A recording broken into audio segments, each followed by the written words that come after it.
Ian MacKaye was born in Washington, D.C. on April 16, 1962, and grew up in the Glover Park neighborhood of Washington, D.C.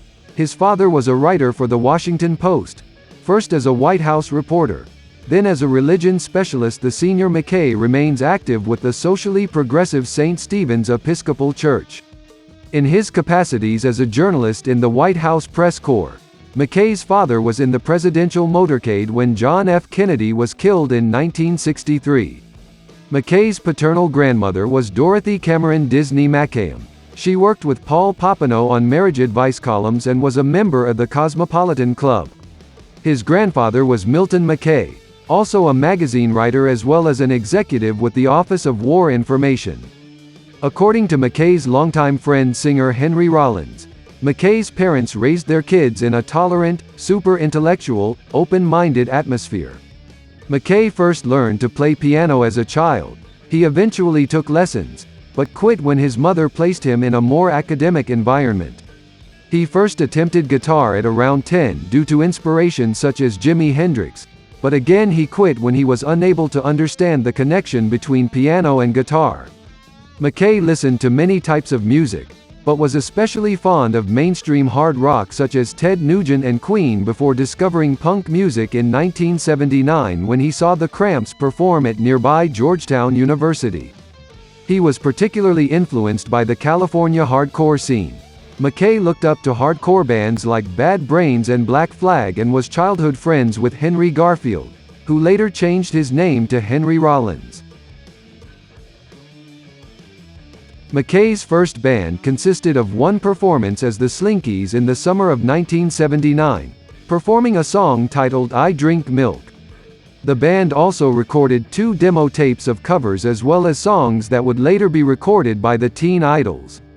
The Slinkies evolved into the Teen Idols, in which MacKaye played bass guitar and sang backup vocals.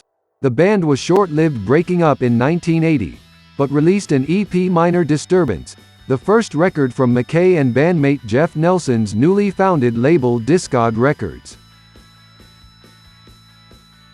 After feeling creatively limited in the Teen Idols, MacKaye was determined to be the frontman and primary lyricist for his own band.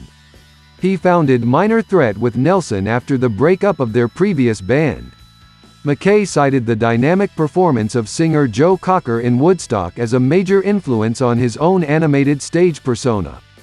The Teen Idols and Minor Threat were modestly successful in and around Washington, D.C., but would later be cited as 2 of the earliest and most influential hardcore punk groups, and as pioneers of the straight-edge philosophy that rejects use of drugs, tobacco and sex. In his early teens, MacKaye saw the negative effects of drug abuse on several close friends and one immediate family member, and he vowed to never use tobacco, alcohol or other drugs. During their existence, Minor Threat were inactive for several months due to Lyle Prislar being at college. During this hiatus, MacKaye and Nelson briefly formed a new band which dissolved when Minor Threat reunited. After Minor Threat broke up, MacKaye was active with several relatively short-lived groups including Embrace and Egg Hunt, Palehead, a collaboration between MacKaye and the industrial metal band Ministry, then consisting of Al Jorgensen, Paul Barker and William Rieflin, featured MacKaye on lead vocals.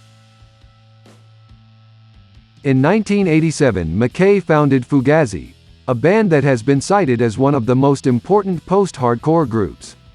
Fugazi set itself apart from most other bands by never playing a show with high-priced tickets.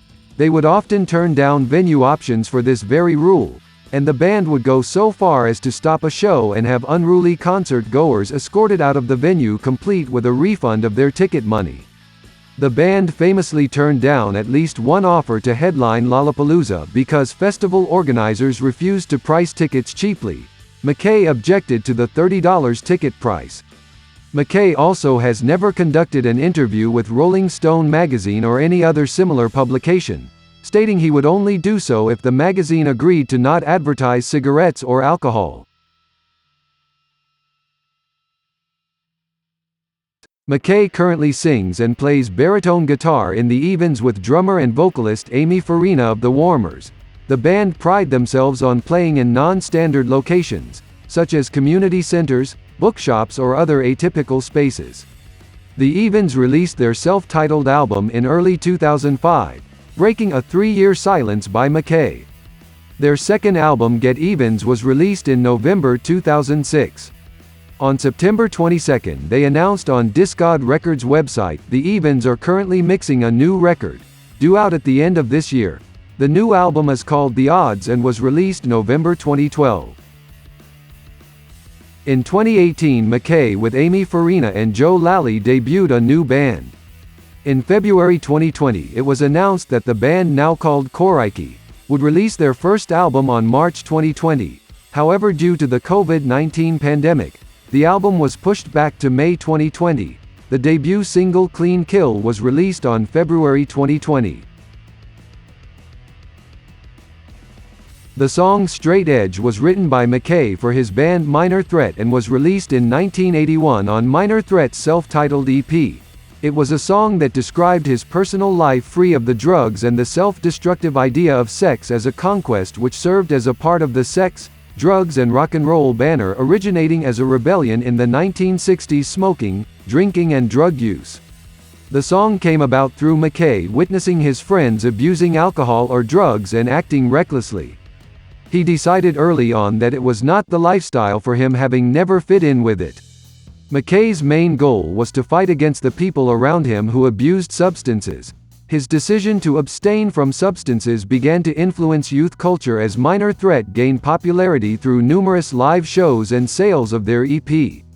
Although to MacKaye the song did not represent a philosophy or a movement, over time people adopted the philosophy of the song and many bands began to label themselves straight edge, founding the straight edge movement. Although straight edge is not explicitly supportive of vegetarianism, MacKaye has stated that he is a vegetarian because he regards it as a logical progression of his views. He follows a strict vegan diet.